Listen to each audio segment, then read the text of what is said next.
মার্কিন president Donald Trump তার দ্বিতীয় মেয়াদে ফের নজর দিয়েছেন বিশ্ব মানচিত্রের এক প্রান্তে নিঃসঙ্গ দাঁড়িয়ে থাকা বিশাল বরফের দ্বীপ গ্রিনল্যান্ডের দিকে।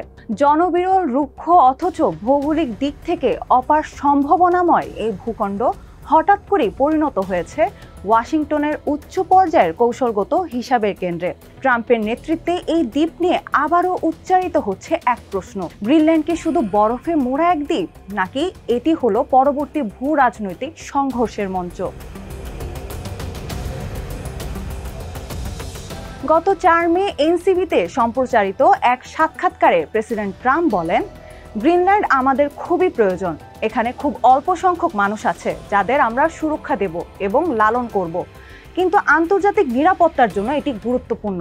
এমনকি দ্বীপটি জোর করে অধিকরণের সম্ভাবনাকেও উড়িয়েও দেননি তিনি। এখন যে কোনো ব্র্যান্ডের পুরাতন এসি বদলে নতুন ওয়ালটন এসিতে উপভোগ করুন 25% ছাড়।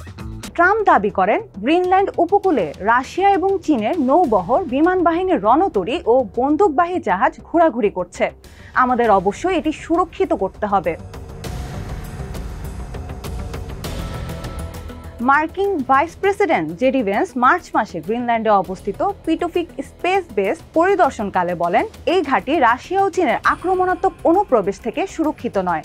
তিনি অভিযোগ করেন, ডেনমার্ক এই ঘাঁটি এবং সেনাবাহিনীর সুরক্ষা নিশ্চিতে প্রয়োজনীয় তৎপরতা দেখায়নি। তবে বিশেষজ্ঞদের মতে ট্রাম্প প্রশাসনের এই মূল্যায়ন বাস্তব ভিত্তিক প্রমাণ নেই। চীন অতীতে গ্রিনল্যান্ডে খনির প্রকল্প ও বিমানবন্দর নির্মাণে আগ্রহ দেখালেও বিভিন্ন রাজনৈতিক ও অর্থনৈতিক কারণে সেগুলি বাস্তবায়িত হয়নি। ওয়াশিংটনের চাপও এতে ভূমিকা রেখেছে। নরওয়ের ফ্রিডজফ নেশন ইনস্টিটিউটের জ্যেষ্ঠ গবেষক অ্যান্ড্রিয়াস ওস্টাগেন বলেন, গ্রিনল্যান্ডে চীনের প্রভাব প্রায় নেই বললেই চলে। এখানে কোনো আক্রমণাত্মক অনুপ্রবেশের প্রমাণ নেই, অন্তত যা জনসম্মুখে এসেছে। এই বছরের শুরুতে এক প্রতিবেদক মার্কিন ভাইস প্রেসিডেন্ট জেডি ভেন্সকে জিজ্ঞাসা করেন, গ্রিনল্যান্ডকে চীন ও রাশিয়ার পক্ষ থেকে কোনো নির্দিষ্ট সামরিক হুমকি সম্পর্কে তিনি অবগত কিনা। জবাবে ভেন্স সরাসরি কিছু না বলে জানান, চীনারা এই দ্বীপ নিয়ে খুবই আগ্রহী। গ্রিনল্যান্ড ঘিরে তাদের আমরা অর্থনৈতিক চাপ সৃষ্টি করতে দেখেছি। আমরা জানি তারা সামরিক প্রশিক্ষণ ও সামরিক সদস্যের উপস্থিতি ধারাবাহিকভাবে বাড়াচ্ছে। তারা নিজেদেরকে আর্কটিকের কাছাকাছি শক্তি হিসেবে চিহ্নিত করেছে। ভ্যান্সের এই মন্তব্যে উঠে এসেছে, চীন 1 দশকের বেশি সময় ধরে আর্কটিক ঘেঁষা রাষ্ট্র হিসেবে নিজেদের তুলে ধরছে এবং গ্রিনল্যান্ডে অর্থনৈতিক ও কৌশলগত স্বার্থ স্থাপন করতে চেয়েছে। তার ভাষ্য ছিল, কেন চীন গ্রিনল্যান্ডের প্রতি আগ্রহী হবে না। চীনের এই আগ্রহকে কেন্দ্র করে একাধিক পর্যবেক্ষক একমত যে 2000 সালের পর থেকে বেইজিং দ্বীপটিতে বিনিয়োগ ও কূটনীতিক সম্পর্ক জোরদারের সচেষ্ট। বেইজিং যদিও জাতিসংঘের নীতির প্রতি শ্রদ্ধাশীল থাকার কথা বলেছে এবং আর্কটিক ইস্যুতে সহযোগিতা, উইন উইন সিচুয়েশন ও স্থায়িত্ব বজায় রাখার কথা বলেছে, তবুও পশ্চিমা শক্তিগুলোর মধ্যে সন্দেহ রয়েই গেছে। গ্রিনল্যান্ডে প্রচুর বিরল খনিজ পদার্থ রয়েছে, যেমন রেয়ার আর্থ এলিমেন্টস, যা সামরিক প্রযুক্তিতে অপরিহার্য। এছাড়া বরফ গলে যাওয়ায় নতুন সামুদ্রিক পথ তৈরি হয়েছে, যা দ্বীপটির ভৌগোলিক গুরুত্ব আরও বাড়িয়েছে।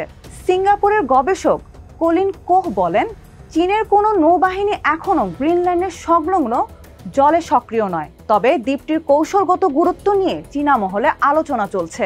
চীনের 4টি খনিজ প্রকল্প 2009 সাল থেকে 2015 সালে গ্রিনল্যান্ডে সক্রিয় ছিল, কিন্তু 2021 সালে ইউরেনিয়াম নিষেধাজ্ঞার ফলে সবচেয়ে বড় প্রকল্প কোয়ানেফজেল বন্ধ হয়ে যায়। ফলে বর্তমানে সেখানে চীনের খনিজ কার্যক্রম স্থগিত। ডেনমার্ক গ্রিনল্যান্ডে চীনের উপস্থিতি ঠেকাতে সক্রিয় ভূমিকা নিয়েছে। চীনা ঠিকাদারদের দরপত্র প্রত্যাহার, গবেষণা কেন্দ্র অনুমোদনের নিষেধাজ্ঞা এসব তার দৃষ্টান্ত।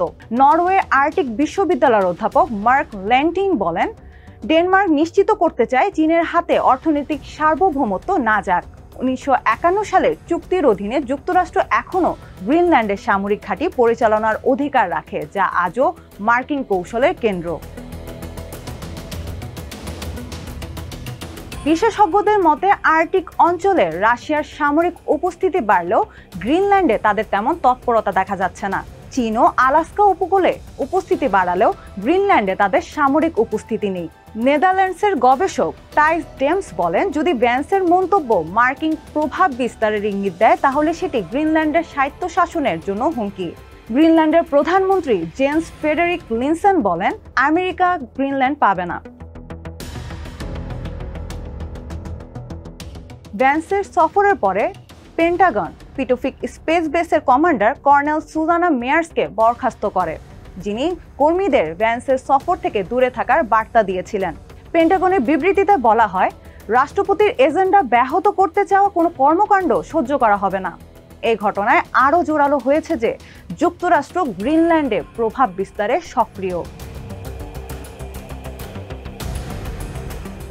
2018 সালের শ্বেতপত্রে চীন আর্কটিক অঞ্চলে তার কৌশল নির্ধারণ করে গবেষণা, সম্পদ আহরণ, জাহাজ চলাচল, মাছ ধরা প্রভৃতি ক্ষেত্রকে ঘিরে। চীন বরফ ভাঙা জাহাজ তৈরি করছে, নরওয়ে ও আইসল্যান্ডে গবেষণা কেন্দ্র স্থাপন করছে, বিজ্ঞানীদের সঙ্গে কাজ করছে। তবে ইউরোপে এই গবেষণা কেন্দ্রগুলিকে ঘিরে সন্দেহ বাড়ছে, বিশেষত সম্ভাব্য সামরিক ব্যবহারের কারণে। ইউরোপীয় আর্কটিক অঞ্চলে সামরিক তৎপরতা বৃদ্ধি করছে রাশিয়া। ফিনল্যান্ড ও নরওয়ে তাদের প্রতিরক্ষা বাড়িয়েছে। তবে আর্কটিকে চীনের সামরিক অংশগ্রহণ নিয়ে সতর্ক অবস্থানে রয়েছে মস্কো। গবেষক আন্দ্রেয়াস ওস্টাগ্যান বলেন, গ্রিনল্যান্ড উপকূলে রাশিয়ার তৎপরতা খুবই সীমিত। আরেক গবেষক টাইস ডেমস মনে করেন, চীন বুঝে গেছে মার্কিন যুক্তরাষ্ট্র তাদের দূরে রাখতে চাইছে, তবে সুযোগ পেলে তারা সেই আধিপত্য ব্যর্থ করতে চাইবে। গ্রিনল্যান্ডের ভবিষ্যৎ নির্ধারিত হবে শুধু তার খনিজ সম্পদ বা ভূগোল দিয়ে নয়, বরং বিশ্ব রাজনীতি শক্তির ভারসাম্য দিয়েও।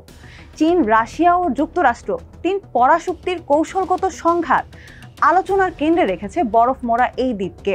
ট্রাম্প প্রশাসনের ভাষ্যে নিরাপত্তার স্বার্থে গ্রিনল্যান্ড দরকার, কিন্তু প্রতিদ্বন্দ্বী শক্তিগুলোর উপস্থিতি বাস্তব না ধারণা ভিত্তিতে, সেই প্রশ্ন এখনো থেকেই গেছে।